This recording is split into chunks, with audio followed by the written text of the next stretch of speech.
I mean, let's start off for anyone that doesn't know. Just give a quick intro on who you are, who you work with, what you do, that kind of thing. All right, cool. Well, my name's JRich. I'm an audio engineer. A lot of people also like me because I manage a couple artists, and I try to do more than just engineering, like just try to help up and coming artists. So I got in the game by doing Lil Boat for Lil Yachty, and then I ended up after that doing a lot of stuff for Lil Baby, like his first project, first song. Then I migrated and started doing a lot of stuff for Offset. And now I've been working with a host of artists. Like I think last week I had a session with Lil Durk, and I've been working a lot with Lil Tecca recently. So just try to stay busy, man. And Are you originally from Atlanta? I was born in LA, but I'm from Atlanta.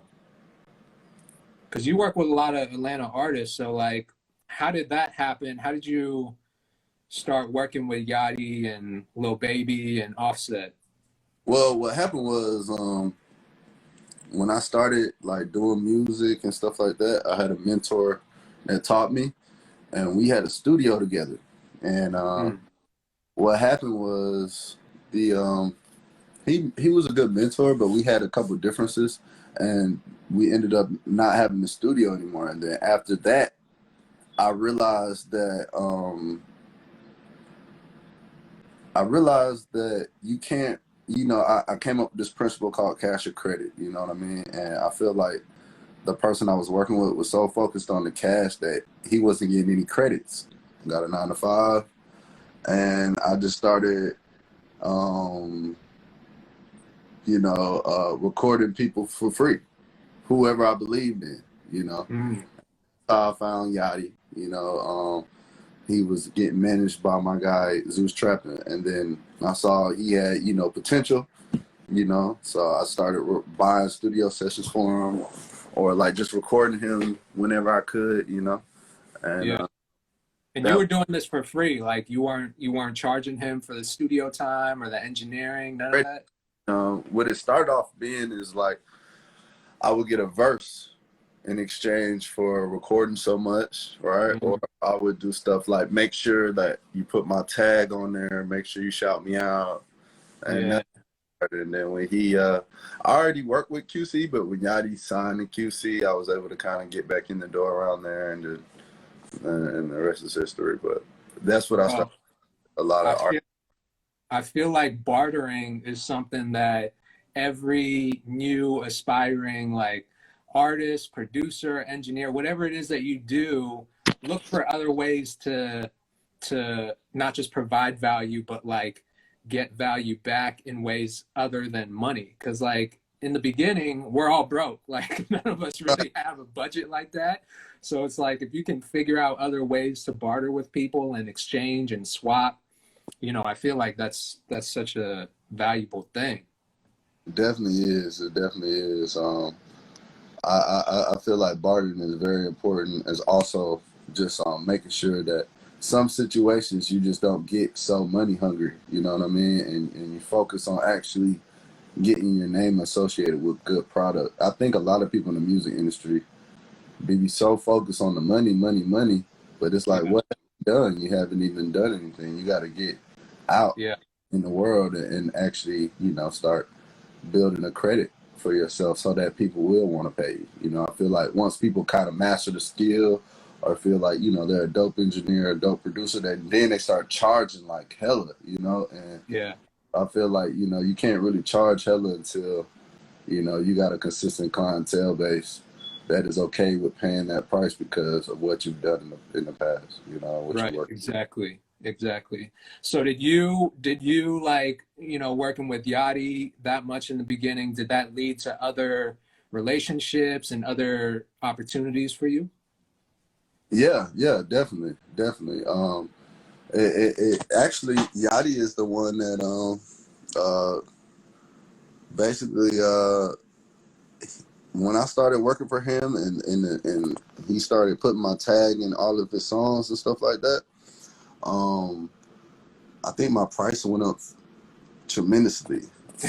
Yeah. You know what Yeah. I'm saying? So, um, I was able to take my price up, and then having those relationships. I feel like people undermine like the power of networking and like just having those relationships because when Yachty did his tour, he didn't take me, but anywhere I went, and he's gonna answer, he's gonna let me in backstage. And I was Yeah. able to meet a lot of people, you know what I mean? And it's just that relationship. You'd be surprised how like, you're just somewhere and that person walks in the room and that adds value to you just because they see your interaction with that person or how that person respects you, So I Big think, time. that's real big. Like just don't undermine networking and stay and work in the business and just working with people. Yeah. I see Bricks in the comment. What up, Bricks? Uh, Um, my boy Bricks in here, Samaj in here. What's up, Samaj? JT in the kitchen. He real dope. dope, dope. So I think, when I think about engineers, man, I feel like engineers are under celebrated. Like y'all are the low key, y'all make the magic happen in the studio, both in terms of like making sure the vibe is right and just keeping the flow of the session going, and y'all really like carry the studio session. Right. So talk about that. Like what I guess what are your tips for like aspiring creatives that are getting in the studio with an artist, or like, how do you navigate that part? Basically, what you want to do is you always want to get. My number one thing is like try to get to your session early, especially if it's a new studio, because it's Yeah. all bullshit. Like the mic on line 5 or some crazy shit, And I feel like engineering is so kind of like confusing Yeah. that I'm pretty sure a lot of engineers in here can agree, but that artists be so quick to be like, yo, do this and this and this and this, and they don't Yeah. realize actually like a method to do it, right? So Mhm. the key is like not, I guess, I don't really get mad at things that happen. I just realize it is reality and work around it, right? So Yeah. that means I get to the studio earlier, or if there's a problem that happens, I never try to fix it myself. If it's in a new studio, I automatically get up, get somebody in the room that's been in the studio before so they can fix it, because it's all about vibe, and you got to make sure you're fast. Yeah. You know, you got to Yeah. be real fast on your keyboard skills. And yeah, I think that's good advice. It's just making sure you're fast, making sure you know how to use the room, right? And then for the vibe is also like, my thing is like, I used to do anything for the vibe. Like if I know an artist likes a certain, you know, candy or a certain thing, I always make sure it's at the studio session, and they're like, Mhm. they one are they like to have it, and then number two, they look at you differently. Like they appreciate you being an engineer. It's like, yo, not only does this engineer record me good, but he know me. He be looking out. He be making sure I got my favorite pizza in the session, or he be making sure that I got stuff set up to where the way I like it, and that's how I kind of do it. It's just like music is so personable. Like you almost can't do music with someone unless you're friends, almost, right? So it's like just Yeah. being, that fucking, engineer. I guess is being an engineer is being like, like say a dog is man's best friend. An engineer is a rapper's best friend for sure. You Yeah. know, it's Yeah. like just fulfilling that and keeping that vibe. You don't gotta be, I think a lot of times people are too quiet. You ain't gotta be a robotic engineer. You don't gotta be like, quiet and don't talk. It's cool to express yourself. Be you, but Yeah. don't do much, Nah, I'm definitely straight You got away to from. know your role. You got to know what Yeah, role you don't do play. too much. Don't do too many selfies, and don't try to go. Don't do too much. Don't start playing music or playing. Unless they ask for it, right? Like, Right, just be yourself. right. And well, when you're working with celebrities, don't get caught up in the celeb moment. It's all right. I think that's important, man. Everyone in the studio, and this really helps, like, create the right vibe in the environment. Like, everyone's just got to know what role they play, and just like leave the ego at the door. I feel like that's another thing. Is like, I don't like to go into the studio with anyone who I feel like is bringing the ego with them to the session. I like to leave all that shit at the door, and just create. Like, just be in a creative environment. So that's the biggest thing for me. Do you have is there a session that sticks out in your mind as like uh, a moment, like whether it's with an artist or a song that you recorded, like what's been the funnest or dopest session for you? I can go over it. One was when I first started. My mentor, his name is Phrase. I actually put "Thank Phrase" on my head. That's for my mentor, and because he taught me how to do music. So when he first was teaching me or put me around, he was telling everybody that I was engineering for him, even when I wasn't, so that like people wouldn't trip out by letting me record them. Mm. So one day he's like, "Yo, you gotta actually start fucking engineering. I need you to come to my house tonight, and Gucci Man coming over. You gotta record him." And I'm like, "What the fuck?" So I'll pull up. I sit down. I roll me a nice blunt. I'm excited. I'm like, I'm about to record Gucci. I roll up my blunt, and as soon as I roll up my blunt, Gucci Man takes my blunt and goes into the studio with it. And that's why, Oh shit. welcome to the real world, right? And welcome to music, right? And then I'm recording them, and it's your first time. So he's like, "Yo, you need to keep that, or hurry up, hurry up." Yeah, I was only in that chair for like 5 minutes. And that's when Oh man. yo. Wait, what era of Gucci Mane was this? Was this like Well, what year actually, was this? he left the studio. I don't know if you saw the headlines, but he had got arrested for like driving on the other side of the road or something. He was actually in the studio with us. Yeah, he got arrested. This was definitely before he went vegan or like got a six pack and all that. This is old Gucci. this is old Gucci. Yeah. Okay. Got you. And Damn. then got one more moment that when I was recording Offset and we were working on Clout, it was crazy because the day before we were actually on tour, and the day before he just decided he wanted a mobile studio, so I had to buy everything from Guitar Center and the Apple Store, like new MacBook, new Pro Tools, everything.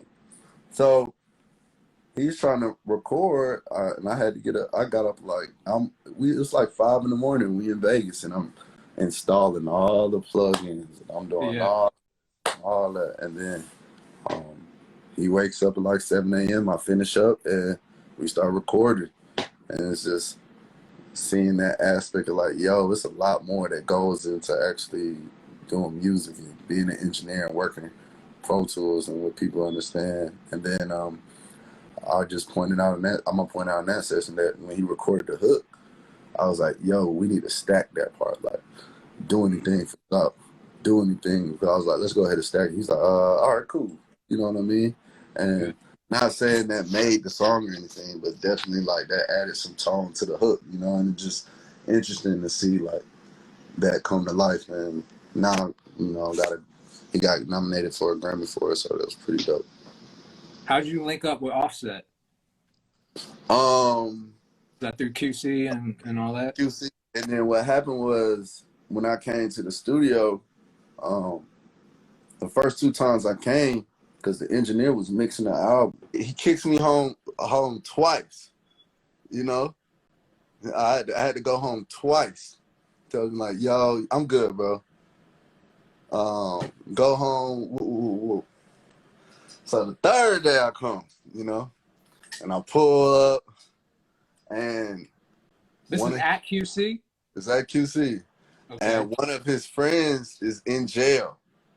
Mind you, I got a regular job now. One of his friends is in jail, you know. So they're like, damn, we got to get somebody with a regular job so they can show pay stubs so they can help bond this person out. And guess who had a regular job? I know where this is going. All right. So I bond the guy out. Woo-de-woo. Now I got Offset's number in my phone, you know?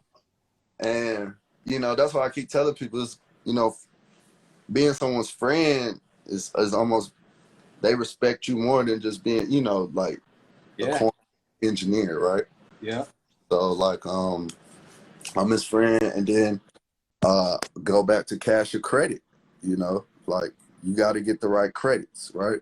Mm-hmm. So I'm sitting at my house, it's like late at night, and I'm like, yo, I got his number. You know, after I bailed the dude out, you know, they left the studio, and I ain't hear from them for like a week or two. You know, I ain't hear from them.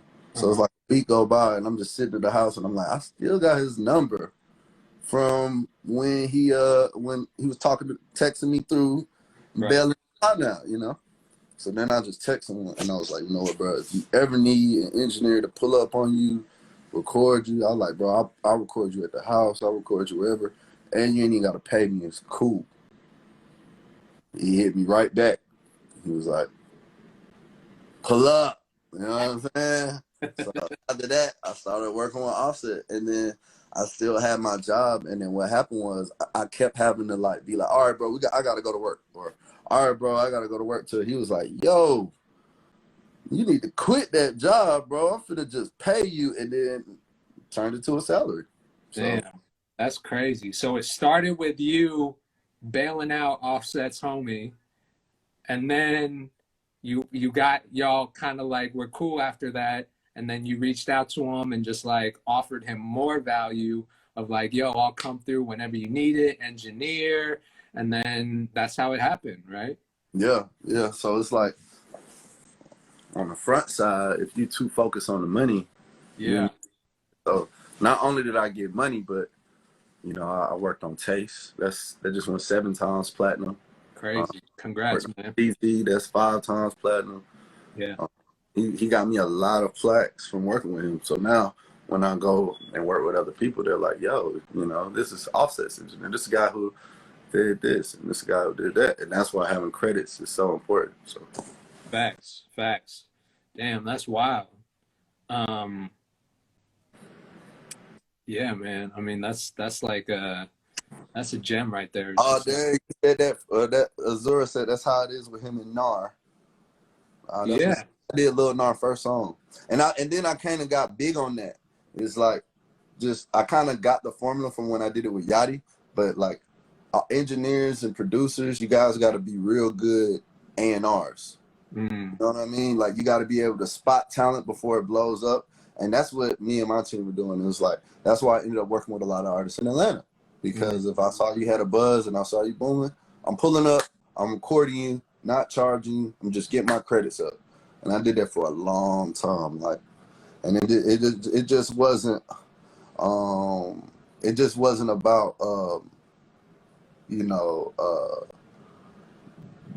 doing free work for big artists like Offset. I was actually working with artists that, you know, some of them haven't even blown up still, you know. On the come up. Yeah, I was just focused on like working with those artists, because then when they transcend and get bigger, not only do you get more credits from working on bigger stuff, but they normally take you with them, and you're with one as they elevate. You know what I mean?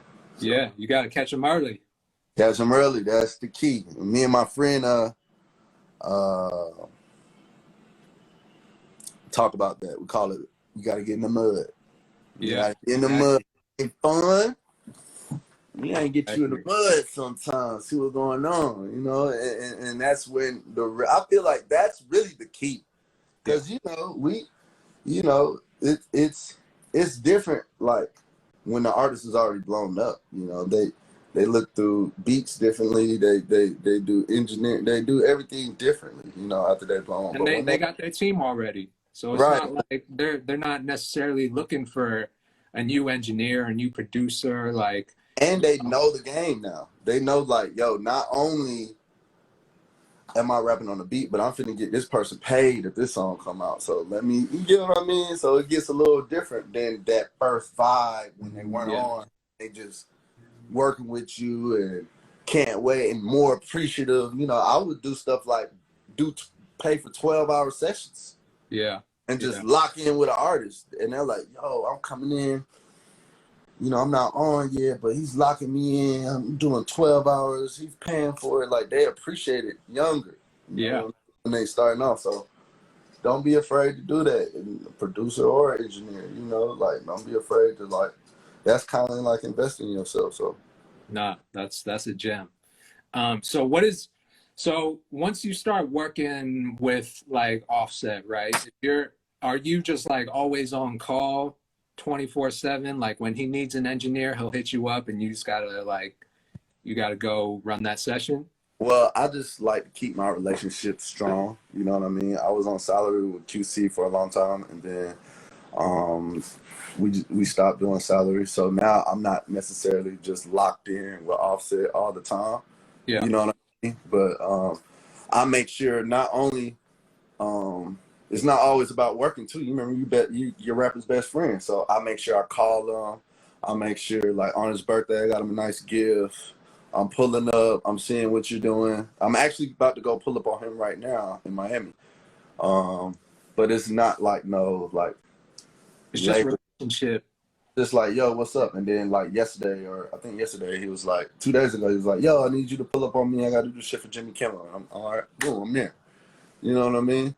But it also worked with, like, I'm also like that whole week last week, I was locked in with Lil Tecca, you know, been recording him a lot, you know, and the week before that I did a session with Lil Durk, you know, so it's just, I just make sure that I'm available and I'm always networking and I'm always reaching out, because when I got booked for the Durk session and when I got booked to do Lil Tecca, it's because someone else recommended me, you know, it wasn't the artist, you get what I mean?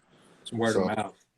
Word of mouth and people and just staying busy in the music business aspect. Kind of like, you know, how like you were talking to one of my friends on the phone and you're like, whoa, you know JRich, you get what I mean? It's just keeping that vibe going, always doing good work, always trying to network and keep it going, because that's really that adds value when you're like, yo, you know JRich, and they're like, yeah, he's a good dude. So that other person kind of like looks at you like, oh, okay, well, I'm gonna rock with JRich a little harder. You know what I'm saying? And that's real. I feel like we live in a world of instant gratification, so people don't be trying to put in that work for real, and then people get good at a skill and can't wait to be like, I don't know why you working with him. He's sorry. You need to be paying me. And it's like, yo, all that negative vibe is over with. You just need to figure out how to get in the door, like, and how to do it. Like, man, I think that's one thing that a lot of people forget is like the music industry is so small. Like once you got your foot in the door, like everyone knows everyone else in some way. You know, like before Sayla's people connected with you, or like before we had that mutual connection, like, you know, we both knew Benton, and Benton was like, yo, you need to jump on with JRich, he's Offset's engineer.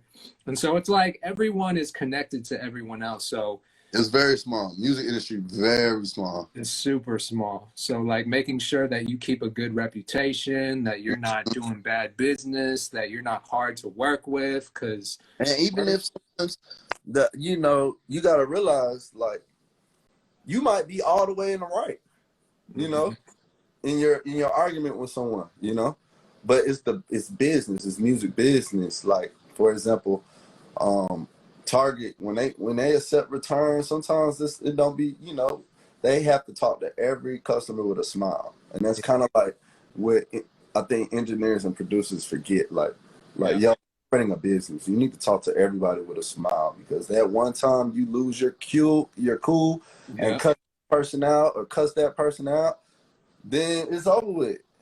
And they're gonna tell who knows. Like, Tell who knows, even if dude, it's their JRich is fault. crazy.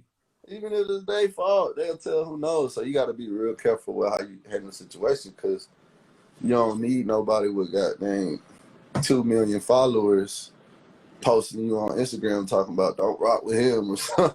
You know what I'm saying?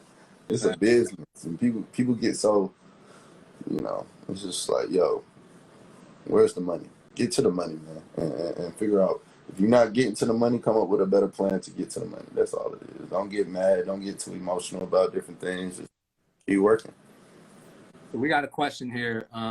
Someone asked about your mentor. How'd you find him and start working with him?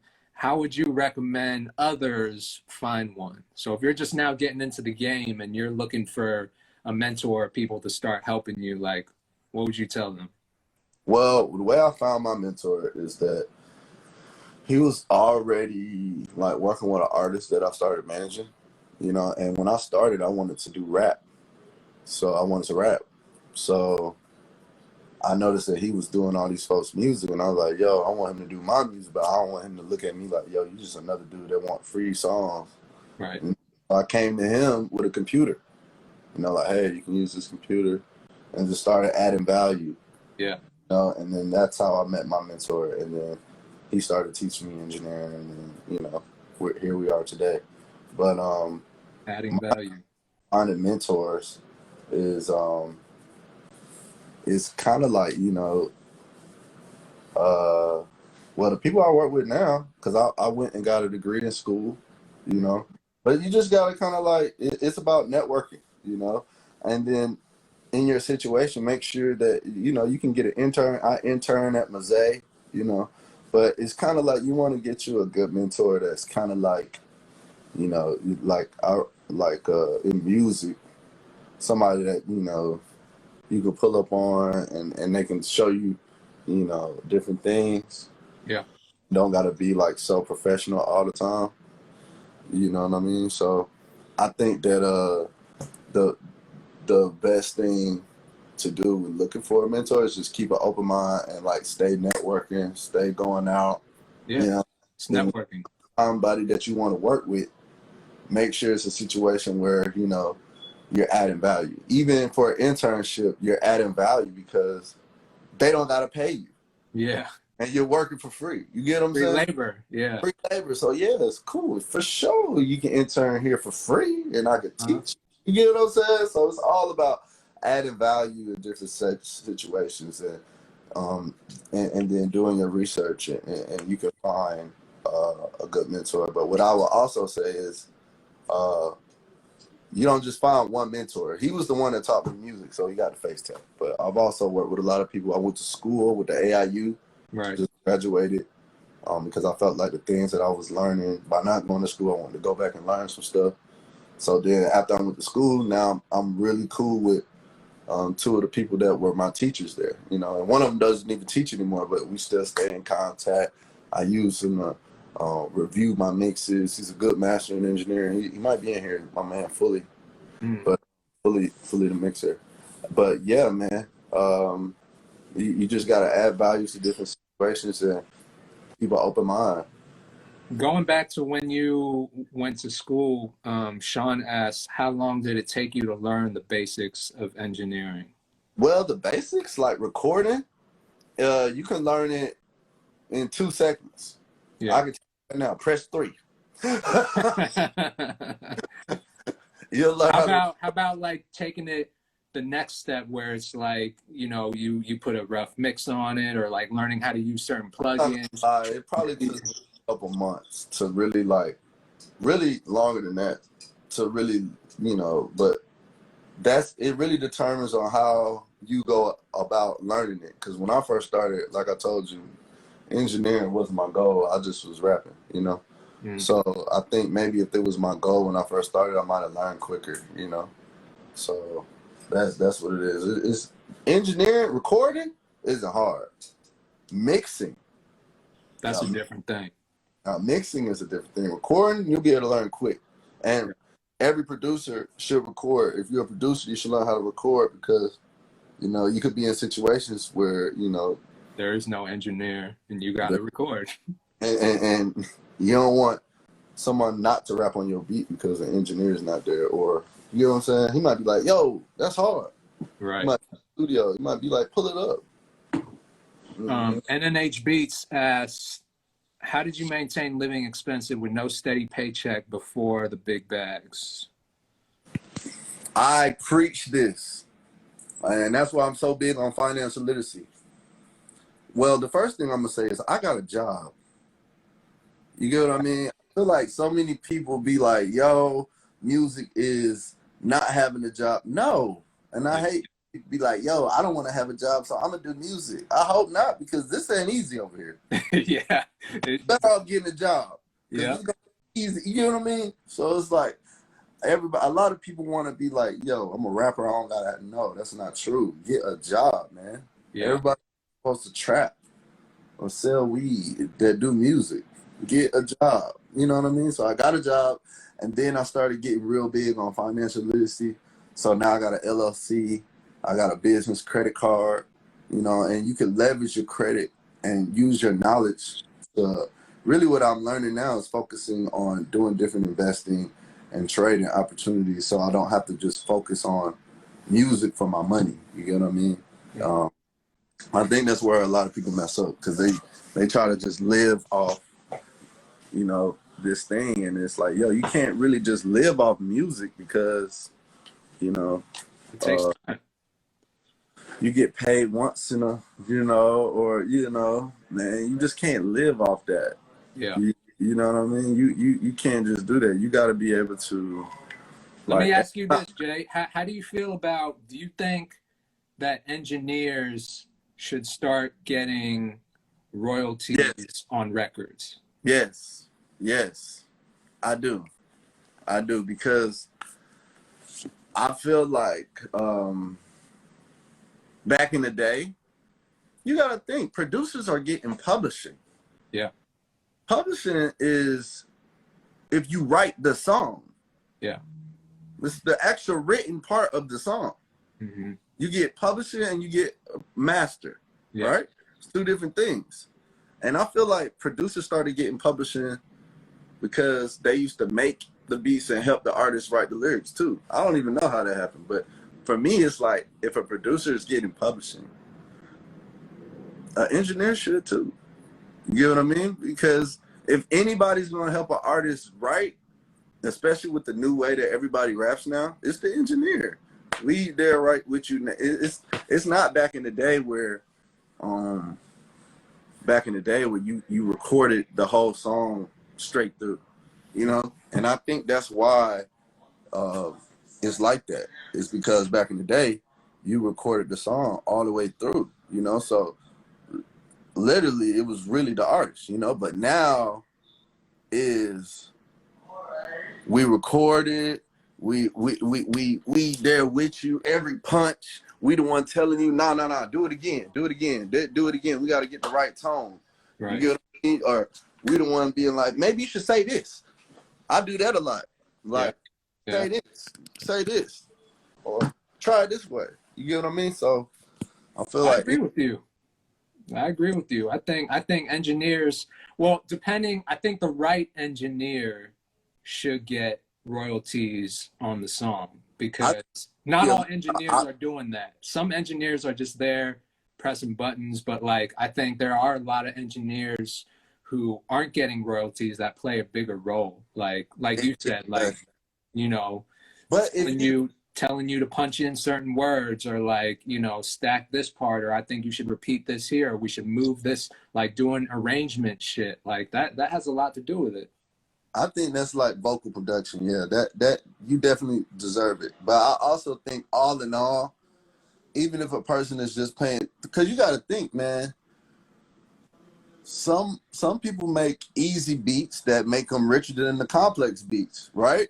So just because I put in less work don't mean I shouldn't get a percentage, right? I feel like even if you should still, it should still at least be on the table to where it's like, yo, work for hire or we giving you a percentage. For sure. But it's not on the table. It's like, and you know, I came from the mud. I came from believing in Yachty. You know what I mean? Mm-hmm. And you gotta think that is like normally when an artist is coming up, they either link with a producer or a manager or their engineer house that they can come over there all day and record, right? You know, you coming up, you got your man spot, you can come over there all day and record. But then when that person blows up off the same songs everybody worked hard for, only 2 out of 3 people get rich. Yeah. It's like, it's true. It's like, yo, you get the right placement, a producer can become a millionaire. Yeah. Right? Mm-hmm. But this same engineer that might have placed your beat and have the right knowledge to make sure that they got a split on it from placement. Because when you come in the studio, the artist is like, yo, play some beats. So imagine this engineer is calling the producers, getting the vibes in here, get the right beats in here, and doing all that work and no percentage. It's like, it's just crazy to me that that's still lit because you guys all blow up. Everybody get rich but the engineer. What the engineer do? Yeah. No, I feel you, bro. I feel like producers make beats a lot quicker than a mix is done, right? Yeah. In some situations, you know. But like I feel like because you got to record them. Yeah. That might take 4 or 5 hours. And then you got to mix it. You get what I'm saying? It's like engineers put a lot of time in. And a lot of time. I don't know how y'all do what you do, just like sitting in that studio all day, pressing buttons and like, man. I got a crook in my back right now. I'm about to, if you're an engineer, man, make sure you got you a chiropractor. Yeah, have to. We got another question. Let me see. Any tips on building your online portfolio as an audio engineer? I run a studio in Ohio right now, but would love to be able to travel, I guess, and do what you do. So like, what advice would you give him? Get your credits up. Get your credits up. Get your credits up, and don't be afraid to like pull up on someone. But what would you say if they live like in the middle of fucking nowhere, right? Like in that situation where there's Yeah. I get what you're saying. Kind of like, you know, how do you build your online presence when you can't benefit off word of mouth from being there personally? Yeah. You got to get your online networking up. Mm-hmm. You got to get your online networking up. You know, you could pay for ads. Yeah, I think everything's reality. So like the better your stuff actually looks. Yeah. My manager's in the chat. His name is C. Williams, and he made me a very nice website, JRichENT.com. And one day after I started doing for Yachty, I was like, yo, I'm not doing hourly anymore. I only do 12-hour blocks. And he was like, bet. And he put the price up there, and I was like, yo, $1,500 is a little expensive for a 12-hour block. You know, that's almost $100 an hour. You sure? He was like, yeah, let's try it. And then a week later, I'm sitting in his house, and the phone just starts bing, bing, bing. And I'm like, yo, what in the world? You know, it's like you gotta have a good website. You gotta make sure that all of that stuff is done right. But it all comes back down to credits. You know, your website could be, you know, at the end of the day, there's so many people in the world. You gotta have a good website, and you gotta be promoting it, and you gotta have the right ads on it, put it on different places, right? But I think the key to marketing is when basically like another person says you're dope, and the more followers this person said it has, the more chance they're gonna follow them. So if you're in Ohio, you know, maybe you should start by emailing these folks and giving them free mixes. Just get their name out there, you know? And number one, make sure you the man in Ohio. Mm-hmm. You know what I mean? Make sure that the biggest artists in Ohio are working with you, you know? And then you might need to get your work out there. Don't be so crash your credit. Get your credits up. Yeah. You know, get your credits up. Reach out to the right people that'll be like, yo, what? You'll mix it for free? Sure. I'm like, yeah, just make sure you put my credits up there. Make sure you put my name saying, and yeah, people People don't like doing that all the time. Cash your credits. I like that. I'm gonna start using that. Yeah, cash your credit, and another one that I like to use is networking diagonally. Yeah. Like, don't reach out to Jay-Z and tell him, I'll give you a free mix. I think Jay-Z good on mixes, bro.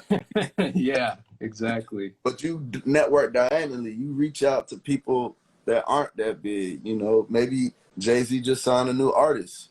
Yeah. Rock Nation. I actually went through the trouble of what I did, and people in the board. I have this, like, we have a group called the Board in the Loop for producers and engineers. But I kind of talked about this the other day, where it was like, what I did was I Googled.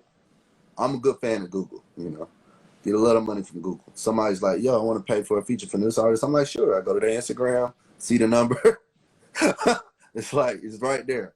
So with Google, I researched all the artists signed to 300, Atlantic, all of them, right? So now I have an Excel sheet of artists from top to bottom, right? Because people would be so focused on working with the artists that are popping. Yeah, they don't realize, like, yo, this label got so many artists, and they be all around the world. And what labels, comes with a label? A budget. That means they rap on one of your beats.